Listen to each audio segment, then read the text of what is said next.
India's Prime Minister Narendra Modi attends Quad Summit, highlights Indo-Pacific inclusivity and prosperity as a shared priority.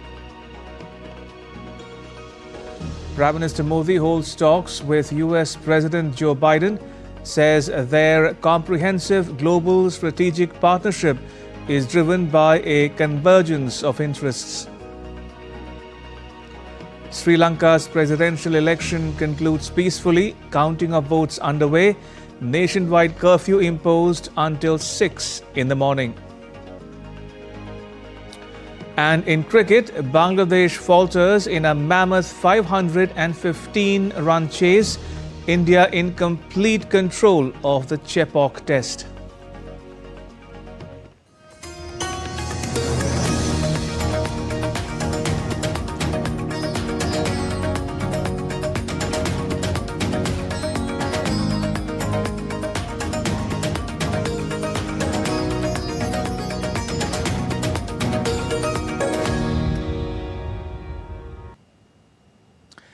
Quad leaders appreciate Prime Minister Narendra Modi and India for its leadership role in the Indian Ocean. Japanese Prime Minister Kishida Fumio appreciated Prime Minister Modi and extended support to his initiative for organizing the Voice of the Global South summits. Australia's Prime Minister Anthony Albanese said that India is the predominant power in the Indian Ocean under Prime Minister Narendra Modi.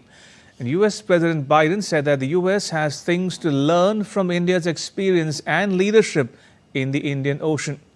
While India's Prime Minister Modi highlighted Indo-Pacific inclusivity and prosperity as a shared priority at the Quad Summit. Quad has become a pivotal force in shaping shifting geopolitical dynamics. Amid global tensions and conflicts, the alliance comprising India, the US, Japan and Australia convened in Wilmington, Delaware. India's Prime Minister Narendra Modi highlighted the Indo-Pacific inclusivity and prosperity as a shared priority, with a clear message that the cooperation of the nations is important for humanity, given the current world order.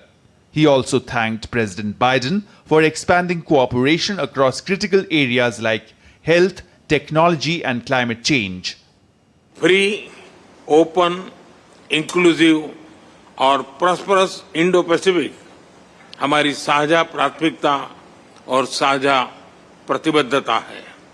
हमने मिलकर health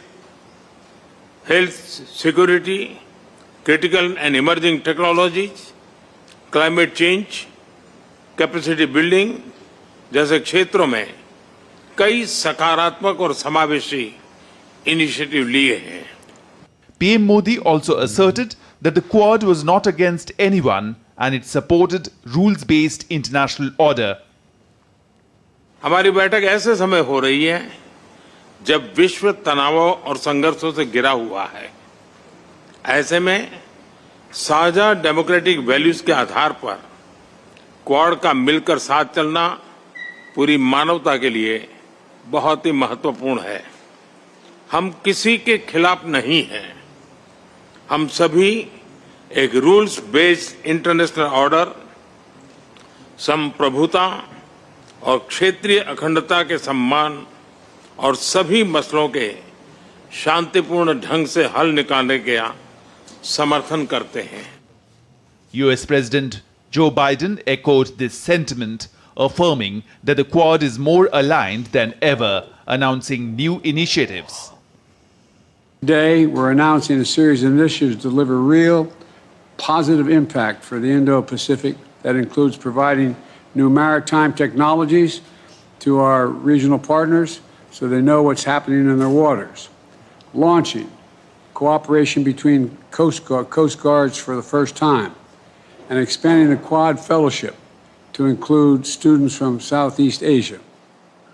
Japanese PM and his Australian counterpart further stressed on the need of an institution like Quad that plays a crucial role in strengthening security and peace in the region. They called Quad to work together for a more secure and open international order. It is ever more important for us, the Quad, who share values such as freedom and democracy, to continue to demonstrate our firm commitment to our common vision of FOIP, the free and open Indo-Pacific, to the international community. Partnerships like the Quad are crucial, providing us with an avenue to discuss shared responsibilities and goals and strengthening the enduring relationships necessary for lasting stability. In an ever-evolving world, the Quad's commitment to a free, open and inclusive Indo-Pacific is crucial for the future of global stability and cooperation. With Amritpal Singh in the United States, Bureau Report, DD India. A mega Indian diaspora event is being organized near New York City to welcome Prime Minister Narendra Modi. Some 15,000 Indian Americans from across the US are expected to reach Nassau County for the event. DD India's Shubhendu Ghosh has more. Prime Minister Narendra Modi is visiting United States. Besides the strategic and diplomatic engagements at the Quad Summit and at United Nations, there is great anticipation around Prime Minister's connection with the Indian diaspora. In fact, I'm standing right now in front of this mega stadium, which is the Nassau Coliseum. This is going to be the venue for this very special diaspora program that Prime Minister would be engaging in. I have with me two members from the organizing committee of this mega program, Jagdish and Suhag. Jagdish, from you, I'd like to learn, what are the arrangements made? How are you planning to make this event a memorable one? Well, it's going to be a memorable event. Just imagine the Prime Minister Narendra Modi is going to address New York after 10 years. After Madison Square Garden, this is the first time we have been after Narendra Modi ji to come and address us, but because of his busy schedule, he couldn't do. Thank God, finally he has agreed. And just imagine, day after tomorrow, 15,000 strong New Yorkers plus people coming from 40 states of America. 500 organizations, 500 cultural program artists coming together for this mega event at this mega stadium to welcome Prime Minister Narendra Modi in Nassau County. And this is the first time ever any Prime Minister has come to Nassau County. So I was talking to the Nassau County executive, that is Mayor of Nassau County. He said, Jagdish, I'm so excited. 2 months back, I hosted a cricket team. And now I am hosting your Prime Minister, who is not only a popular leader of Bharat, but he's a global leader. Right. Suhag, from you, I'd like to learn about the name of this mega program. I understand it is called Modi and US, but one can also read it as Modi and Us. Interesting play of words. How do you see it? I think it's really up to whoever is saying it. You can say India and US and India and us, but it really means the same thing. It's about our connection with India. And it's about the Indian American diaspora being ambassadors of a cultural ethos of unity and diversity. And it's such a nice blending of cultures, because to be Indian is to be pluralistic, to be American is to be pluralistic. And that's why the US-India friendship is a natural one. And that's why Indian Americans are also a natural fit to their adopted country, the United States. Right. I understand that almost a mini India is going to be created here in terms of the cultural performances, special presentations that are going to be here when the Prime Minister arrives at the stadium. Jagdish, take us through the special programs that you've lined up for Prime Minister when he's here. Well, like I told you, 500 artists are going to perform here, and you will see a mini Bharat here. In Nassau County, in America, you'll see a mini Bharat from, participating, performing Indian arts to Bollywood, patriotic song, you can say on and on. I think Sohag can take a little more about the cultural program, what we have lined up. Absolutely. Well, what's really wonderful about this program is that not only did it garner a tremendous response, so many internationally and nationally known artists who came forward to volunteer for the program. We have classical, folk, funky, you name it. We have every genre possible. We have north, south, east, west, and everything in between in terms of India. All of those cultures represented. So the theme of unity and diversity it is through and through. We see it from the people that are coming, the audience, the participants, to the programming, to the volunteers. We are unity in diversity. All right. On that note, finally, the kind of role that Indian America diaspora is playing in bringing the two great democracies and societies closer. How do you reflect on that thought through this event as well? Well, I'll tell you, America being the oldest democracy and India being the largest democracy, we are natural partners. And I believe Indian American diaspora plays very important role in this. I call it people-to-people relation. The role Indian American have played for bilateral relation is amazing. Today you see we have congressman, governor of the state, and today if you see even Kamala Harris, who's half Indian, is contesting as a president of the United States. That shows how important Indian diaspora is in USA. We are very politically savvy, and hopefully in next few years you'll see Indian American as the president of United States. All right, on that hopeful note, thank you very much for speaking with DD India. So the stage is all set for the mega diaspora event when Prime Minister Narendra Modi reaches United States here in New York at Long Island. Nassau Coliseum is all ready to welcome Prime Minister Narendra Modi and the Indian diaspora with camera person Sumit Shubhendu Ghosh for DD India in New York.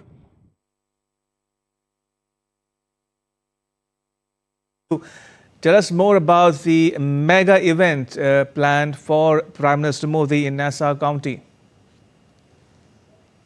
So, Ramesh, it's been many weeks in the making. There's a lot of excitement as far as the people of the Nassau county is concerned. There are Indian Americans who are descending from all over America. I'm told around 40 states, the 50 states in America, around 40 states, Indian Americans are coming all together to welcome Prime Minister Narendra Modi, and they hope to recreate the magic of Madison Square that was witnessed 10 years ago in 2014. That's the kind of energy that is there. There's been a wonderful welcome that Prime Minister received at Philadelphia, also Delaware. But this event in New York at the Nassau Selenium is going to be this mega event that people are going to remember for years to come. That is the kind of spirit with which they're doing it. And the Indian Americans are coming from all backgrounds. Some are engineers, blue-collar workers, there are students who've come. There are grandparents, grandchildren. They're all coming together to catch a glimpse of the leader they admire so much. And the energy also speaks volumes about the kind of connect Prime Minister Narendra Modi has been able to not just make, but also retain over the years. They say that it's the same level of excitement that they felt when in 2014, the first time Prime Minister was coming to the United States for a visit. The same excitement prevails, whether it's the United States, whether it's Singapore or any other country. So that's also the charisma of Prime Minister Narendra Modi, which we see at work here. Also, Shubhendu, Prime Minister Modi will address business leaders in New York City. Now, that acquires a salience of its own, given the growing importance of artificial intelligence, be it semiconductors, trade, investments, and so on. What more can you tell us about that? But Shubhendu, hold your thoughts there. We are cutting live to some images coming to us from Prime Minister Albanese, Prime Minister Modi, and Prime Minister Kishida, and Governor John Carney, Senator Chris Coons, and Representative Lisa Blunt Rochester. All the scientists and doctors and advocates here tonight, what a fitting way to end the Quad Summit by launching another historic endeavor. When I was Vice President, Jill and I launched here in the States what we call the Cancer Moonshot. We committed to end cancer as we know it and reach 50% cure for cancers in a time frame that we announced. We had lost our son to glioblastoma in 2015, Bo, a graduate of this great institution. And like many mothers and fathers, quite frankly, we were ready to give up. But I wasn't going to run again. My son, Bo, knowing he was going to die shortly, pulled me aside. Not a joke, I wrote about it, made me promise that I wouldn't walk away, that I'd stay involved, because he knew the impact if we stayed and made the case. I remember him saying to me, Dad, this is God's truth, Dad, I'm not afraid. I'm going to be okay. He knew he was about to die. But he said, you got to promise me you'll stay involved, because he knew the way he had talked about it, that it would give people hope, that those of us, and many of you experienced it. I bet if I ask you to raise your hand, including the press, if anybody has lost a family member or has been diagnosed with cancer, it's the vast majority of you. And it seems to me there's nothing that families and or the person suffering from cancer needs more than hope. Hope. Hope that science will outrace the disease. After Bo died, I literally visited every major cancer research facility in the world, 7 of them, around the world. I wanted to see what was possible, and I did. And by the way, I didn't do it alone. I want to thank Danielle Carnival, who's here. Where are you, Danielle? I want people to see you. Who was an effort, Doc, and worked on putting this together for me. During those trips, I got to see the incredible dedication that scientists, doctors, and nurses. By the way, having spent a lot of time, like many of you have, in hospitals, doctors let you live. Nurses make you want to live. They give you hope. You male and female, you think I'm kidding. They had hope. And they're making significant progress, all of you, those of you scientists out here. And it's not just because it's personal, but because it's possible. When I became president, we reignited our cancer moonshot with an ambitious goal. Cut the cancer rate by at least 50% over the next 25 years, or even cure many cancers. Throughout this effort, what amazed me was that leaders around the world asked about the cancer moonshot. Its mission that brings us, the mission that brings us together tonight. And one that brings the best of us. That's why we're here today. I'm proud to announce that the Quad Cancer Moonshot is what we're talking about. Our goal is to team up and cancer around the world, and starting with cervical cancer. I know it may sound unrealistic, but it's not. Cervical cancer is one of the most preventable cancers in the world. In fact, we have prevention and screening tools and treatments to make the first cancer ever be eliminated. It is still one of the most deadly cancers across the world. Every year, 150,000 women die from cervical cancer in the Indo-Pacific. Every year. That's more than double the population of this city. We can't and will not let that continue. The 4 of us are proud democracies. We're coming together to deliver a better hope, more hope for our people. In practice, the Quad Cancer Moonshot means more collaboration between our hospitals, research centers, and cancer foundations. More investment in screenings, treatment, and research. And more exchanges between our countries to improve vaccination rates all across the region. Right now, only 1 in 10 women across the Indo-Pacific, which is the most populated part of the world, have received HPV vaccinations for cervical cancer. So I'm proud to announce that our 4 countries, the leaders behind me, and many organizations here today are committing over $150 million for HPV screening and therapeutics. And next year, doctors and nurses from the U.S. Navy will begin a program to train Indo-Pacific counterparts in conducting cervical cancer screening and vaccination so we can reach every woman in the region. And it matters. Folks, let me close with this. During my first year as president, I received a letter from a mother from Tennessee. She'd been recently diagnosed with cervical cancer. She said she experienced every emotion, from denial to anger to fear to grief. Children, I remember those feelings as well. But when she asked herself, what am I going to do? Am I going to give up? Am I going to fight? She answered, I choose to fight. We've got to choose to fight. Choose to fight as a society. Ladies and gentlemen, today America, Australia, India, and Japan choose to fight. For every patient asking for one more day, one more week, one more year. Every survivor and caregiver who carries the scars of recovery, and every person who's lost, and every person we can save. Because there's truly nothing beyond our capacity when we act together, not even beating cancer. And that's what this group is about today. So I want to thank you all for being here.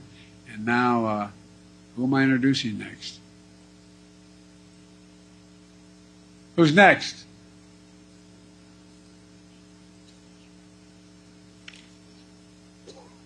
Distinguished guests, the Prime Minister of the Republic of India.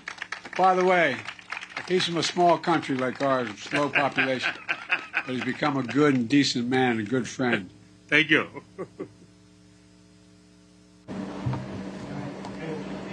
Excellencies, आयोजन के लिए मैं राष्ट्रपति Biden का हार्दिक अभिनंदन करता हूं। यह एफोर्डेबल, एक्सेसिबल और क्वालिटी हेल्थ केयर के लिए हमारे साझे दृढ़ निश्चय को दर्शाता है। कोविड पैंडेमिक के दौरान हमने इंडो पैसिफिक के लिए क्वाड वैक्सीन इनिशिएटिव लिया था और मुझे खुशी है कि क्वाड में हमने सर्वाइकल कैंसर जैसे चैलेंज का मिलकर सामना करने का निर्णय लिया है। In cancer care collaboration is essential for cure. Cancer का बर्डन कम करने के लिए प्रिवेंशन, स्क्रीनिंग, डायग्नोसिस और ट्रीटमेंट की इंटीग्रेटेड अप्रोच जरूरी है। भारत में मास स्केल पर बहुत ही cost effective cervical cancer screening program चल रहा है। साथ ही भारत दुनिया की सबसे बड़ी हेल्थ इंश्योरेंस स्कीम चला रहा है और सबको एफोर्डेबल कॉस्ट पर दवाइयां उपलब्ध कराने के लिए स्पेशल सेंटर्स भी बनाए गए हैं। भारत ने सर्वाइकल कैंसर के लिए अपनी वैक्सीन भी बनाई है और एआई की मदद से नए ट्रीटमेंट प्रोटोकॉल भी शुरू किए जा रहे हैं। एक्सेलेंसी, भारत अपना एक्सपीरियंस और एक्सपर्टाइज शेयर करने के लिए तैयार है। आज कैंसर केयर में काम करने वाले भारत के कई एक्सपर्ट्स इस इवेंट्स में हमारे साथ जुड़े हैं। भारत का विजन है वन अर्थ वन हेल्थ। इसी भावना से मैं क्वाड मूनशॉट इनिशिएटिव के तहत $7.5 मिलियन के सैपलिंग किट्स, डिटेक्शन किट्स और वैक्सीन का सहयोग देने की घोषणा करता हूं।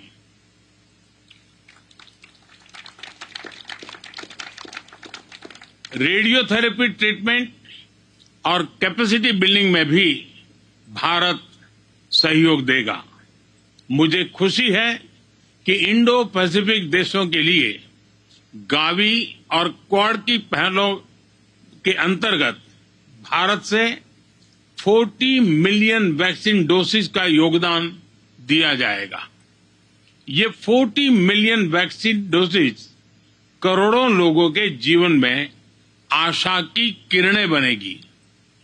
As you can see, when the Quad acts, it is not just for nations, it is for the people. This is the true essence of our human-centric approach. Dhanyavad.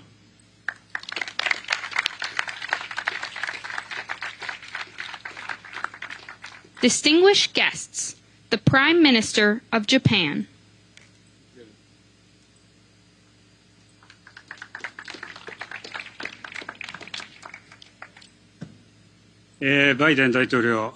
Biden, Prime Minister Albanese, Prime Minister Modi, dear participants, it is my pleasure to attend the Quad Cancer Moonshot on the sidelines of the summit. Joe has worked passionately on measures against cancers over many years. I wish to express my heartfelt congratulations to you, Joe, on the fruition of your dedication in the form of the Quad Cooperation, and I express my esteem for Joe's leadership. The Quad demonstrated strong solidarity in the response to the COVID-19 pandemic. In the post-COVID era today, the response to health-related challenges that have receded due to the pandemic is even more important. Efforts to deal with regional health and security, including cooperation on cancers, is indeed a timely initiative. Regarding our support for measures against cancers in the Indo-Pacific region, Japan has offered support such as the deployment of equipment and technical cooperation, or support through international organizations and initiatives. We are also collaborating with research institutions working on cancers in the United States, Australia, and India. Regarding the measures against cervical cancers, we have supported the deployment of medical equipment and facilities, offered technical cooperation, or have contributed to international organizations including Gavi Vaccine Alliances, UNFPA, and IAPPF, among others, and such endeavors will continue going forward. We will cooperate with you closely in order to bring together the technologies and networks of the Quad to raise the effects of our measures against cancers even further. Thank you for your kind attention. Distinguished guests, the Prime Minister of Australia.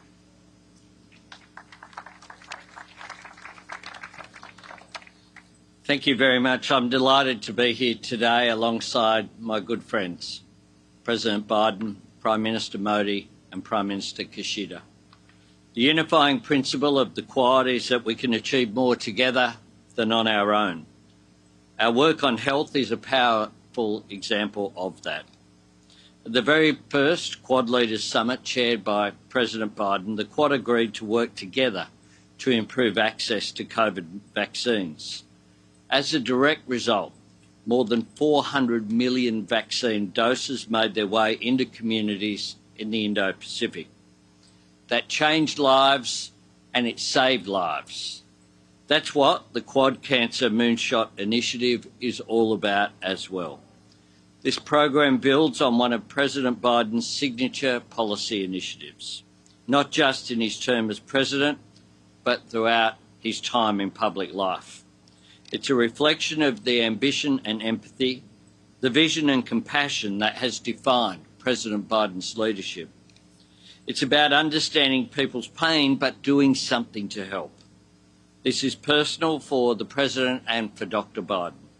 It is personal for all of us because in our nations, as in every part of the world, cancer casts its shadow on the lives of our citizens and our loved ones. Australia is proud of the leading role that we've played preventing cervical cancer worldwide.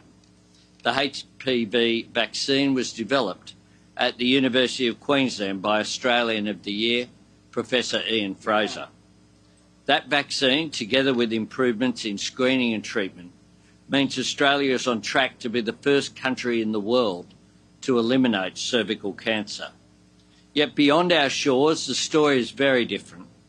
1 in 4 global cervical cancer cases occur in the Indo-Pacific.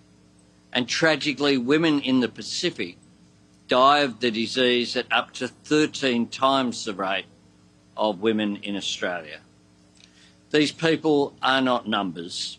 They are our neighbours, members of our Pacific family, and we're stepping forward to help.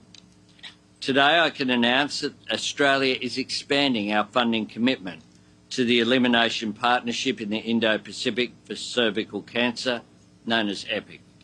Alongside a generous contribution from the Minderoo Foundation, the expansion will use Australian cervical cancer expertise to help more partner governments get HPV vaccine programs up and running across the region. This will also increase screening and treatment and provide support for health workers. It will build on what we've learnt in the Western Highlands of Papua New Guinea and Vanuatu and make it available to Malaysia, Timor-Leste, the Solomons, Tuvalu, Fiji and Nauru as well. It's fitting that this cancer moonshot takes its name from a famous American achievement that inspired the world. A choice America made to mobilise its collective talent and go to the moon. Not because it was easy, but because it was hard. That's the spirit of this endeavour. All of us know that curing cancer, defeating it once and for all, will be hard, but not as hard as the lonely, exhausting, physical and emotional ordeal of diagnosis and treatment. And never as hard as losing the people we love, which everyone here, I'm sure, has been impacted by at one stage in their life. In 1969, 7 years after President Kennedy called on his fellow Americans to organise and measure the best of their abilities to meet an unprecedented challenge, the world watched as 2 Americans walked on the moon. The images of that defining moment in human history were carried to Tokyo and Osaka, New Delhi and Chennai, Wilmington and Washington DC by the Australian Radio Telescope in Parkes. Australians will always be proud of the part we played in sharing that triumph of science and human courage with the world. We're proud to stand with the United States, with India and with Japan in this shared effort to change lives for the better. Thank you.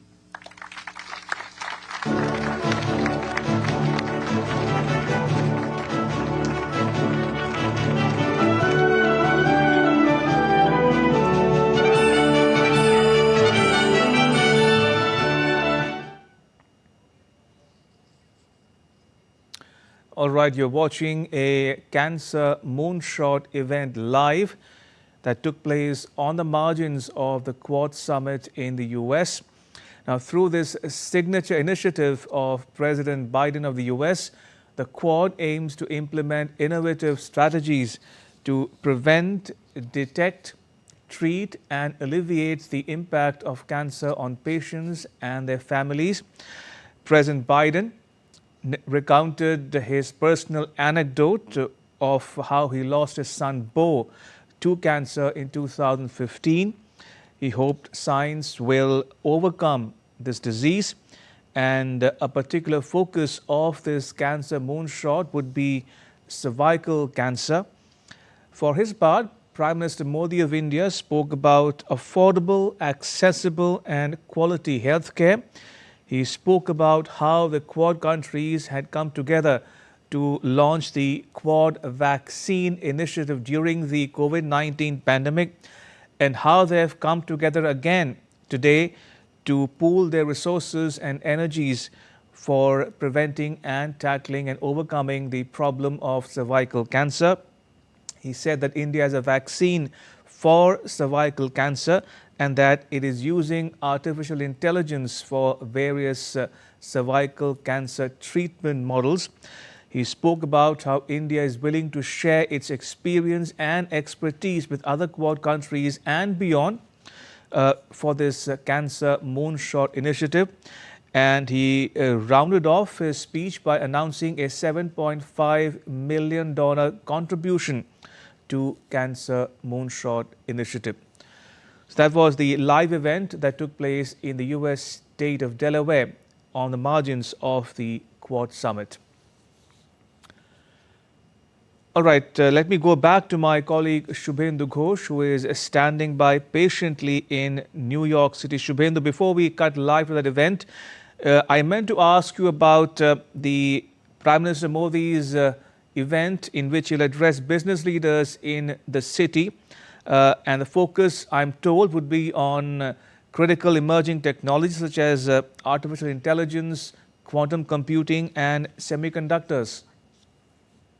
Absolutely, Ramesh. A hugely important meeting of Prime Minister Narendra Modi with the business community, with the CEOs, and the focus is going to be on critical and emerging technologies such as AI, quantum, the use of semiconductors, their manufacturing.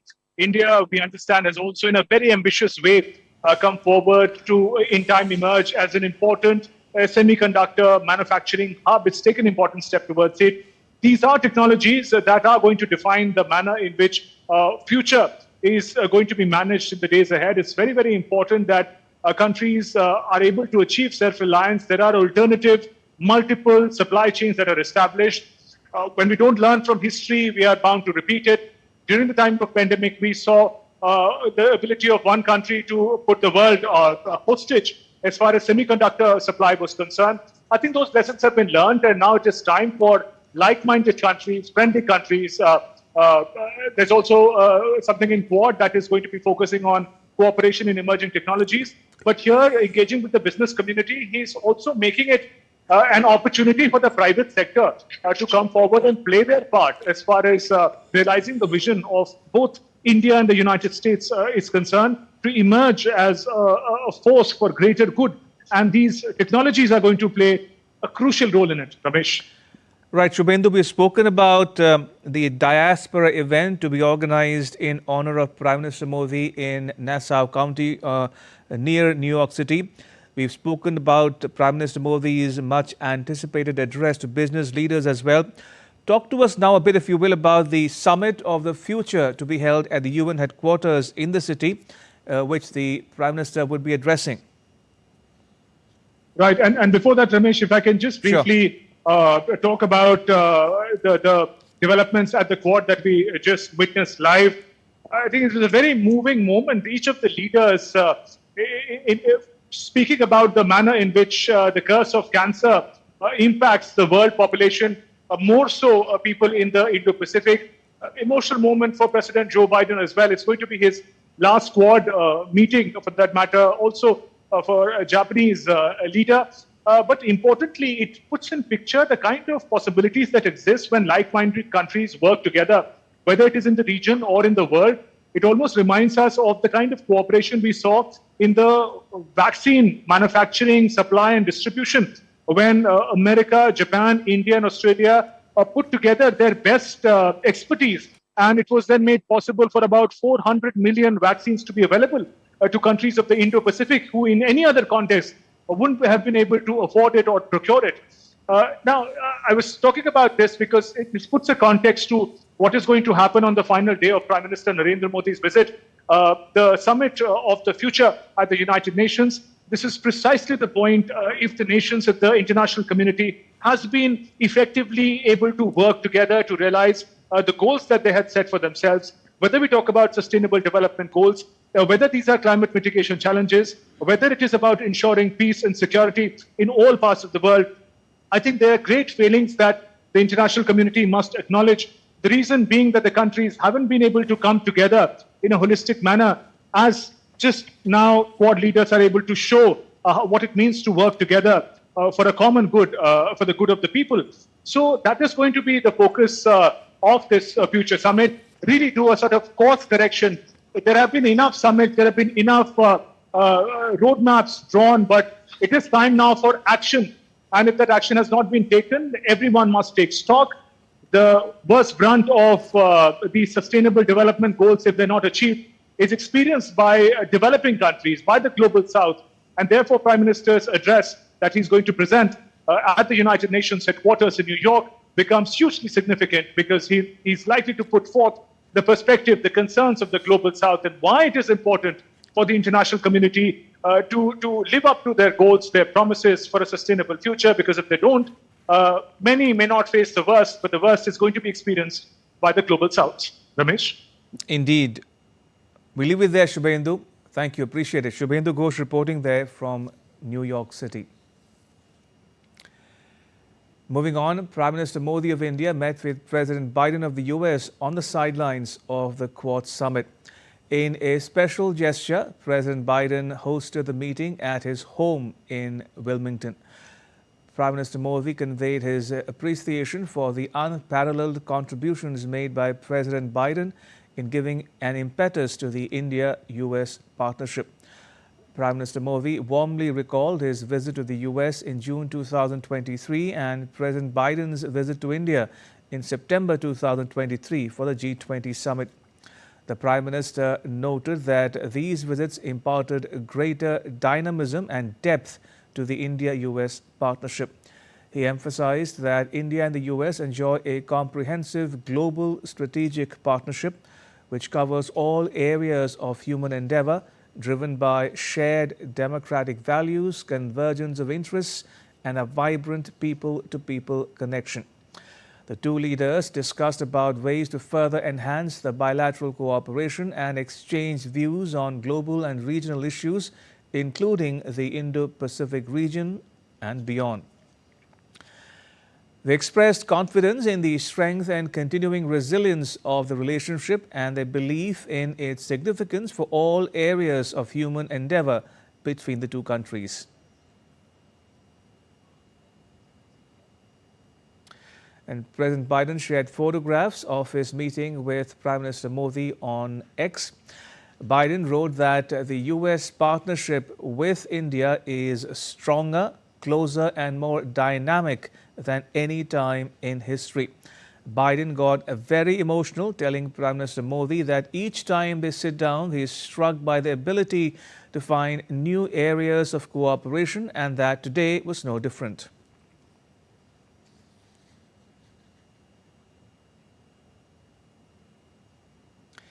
And for his part, Prime Minister Modi shared photographs of the meeting with Biden on X as well. He thanked Biden for hosting him at his residence in Greenville, Delaware. He termed the talks as extremely fruitful as both leaders had an opportunity to discuss regional and global issues during the meeting.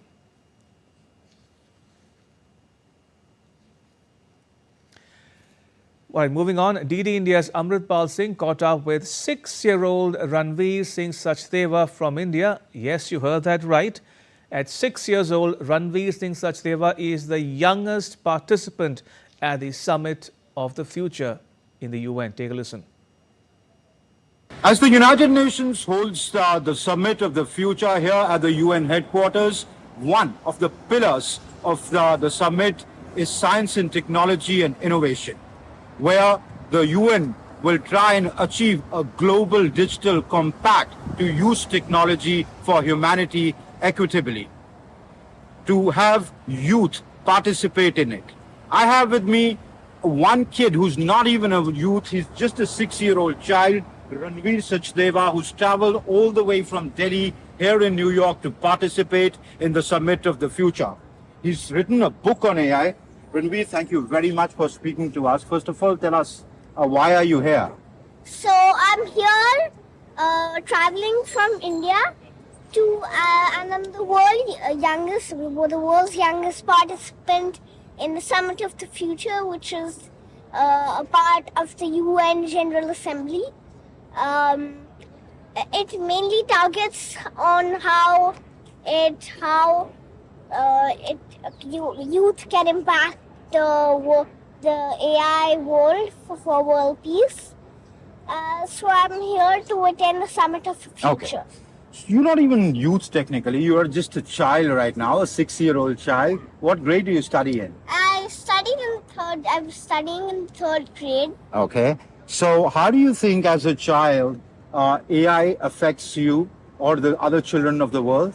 So AI affects us in many different ways. Okay. I've always said that our generation is born with AI because AI is all around us. We ask Alexa, right from your conversation with Alexa and Siri, to YouTube and Netflix suggesting you more songs and videos you like to watch. It's all AI. Okay. And I understand you've written a book. What is the name of the book? Are you born with AI? Okay. And you say you are born with AI? Yeah. Because, it's all around us. Okay, great. So as Ranveer Sachdeva says, AI is all around us, but more importantly, he's here as the youngest participant here in the Summit of the Future. Well, if this is the future, then it looks bright. With cameraman Sumit Nodial, this is Amrit Pal Singh for DD India at the UN headquarters in New York. In other news, Sri Lanka imposed a nationwide curfew on Saturday till Sunday morning local time, hours after polls closed in the country's presidential election. Employees in essential services, travelers to and from the airport, and personnel engaged in election duty will be exempted as long as they provide authorized documents or travel proof. Security officials were seen patrolling the streets and setting up checkposts in the capital, Colombo.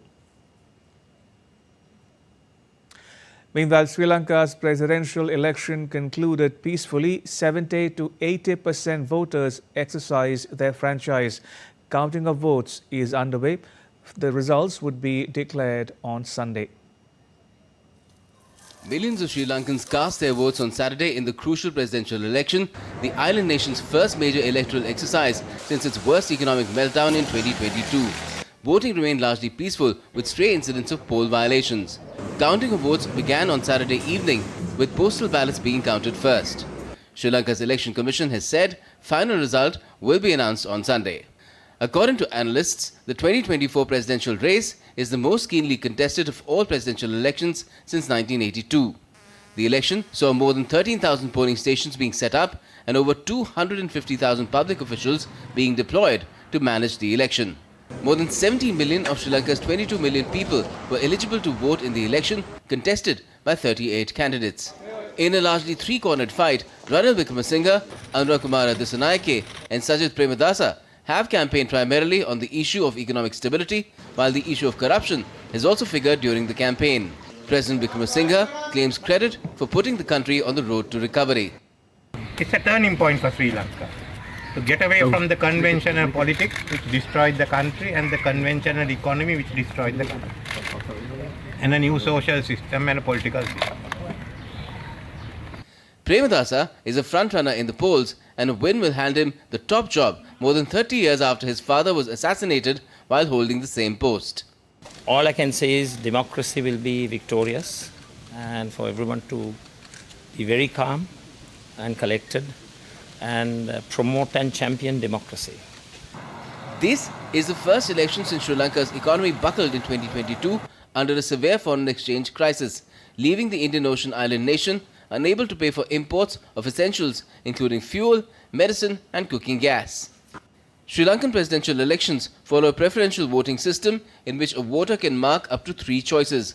A candidate needs to poll over 50% of valid votes to be declared winner. Else, the second preference votes have to be counted. Dr. Ahmed Moin Faruqi's report, Colombo, DD India. And still to come on DD India News Hour. In cricket, India's Shubman Gill and Rishabh Pant hit centuries against Bangladesh in a test match.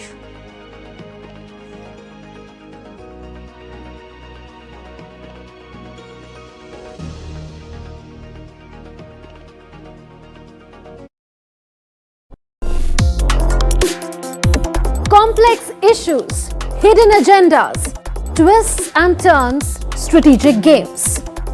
We think all dots are linked. We just need to connect them. Join me every week as I connect the dots to unravel hidden designs in statecraft, mysteries, and decode issues that matter to you. Watch Connecting the Dots with me at these times on DD India.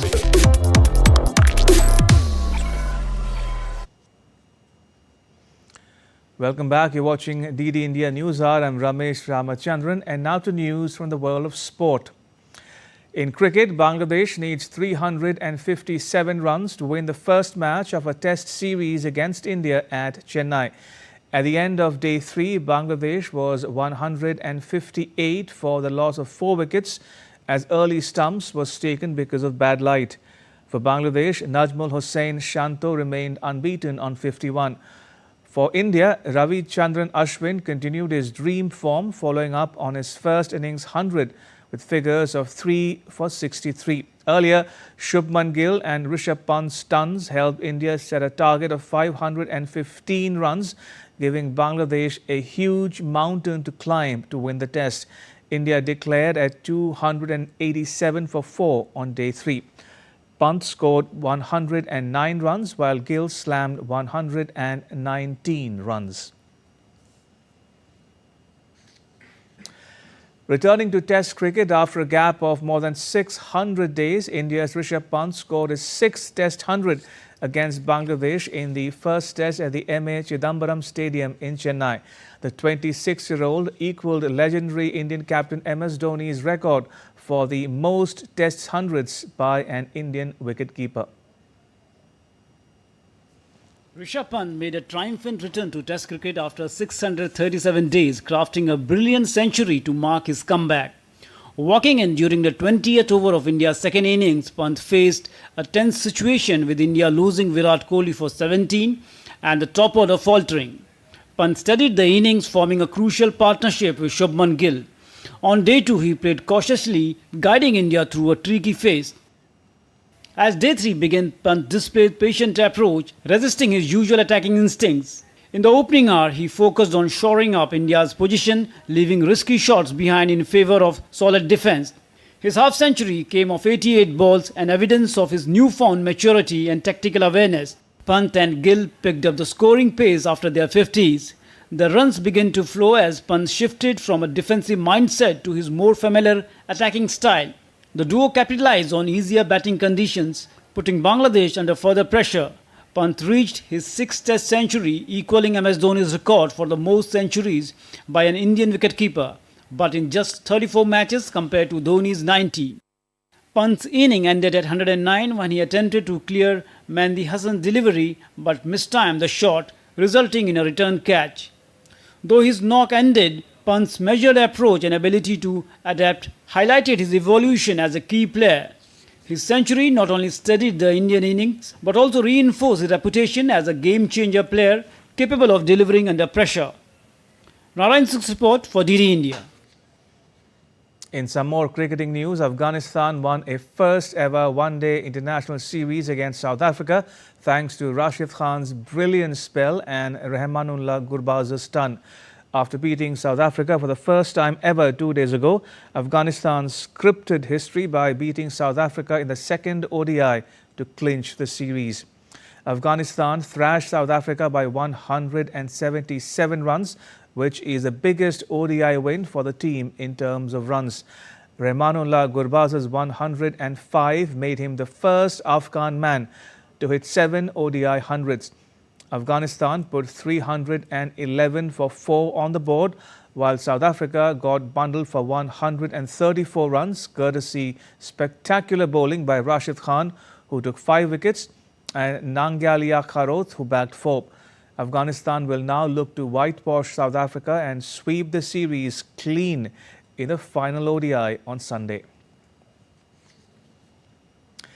In tennis, Novak Djokovic's uncle Goran Djokovic has been appointed president of Serbia's tennis federation.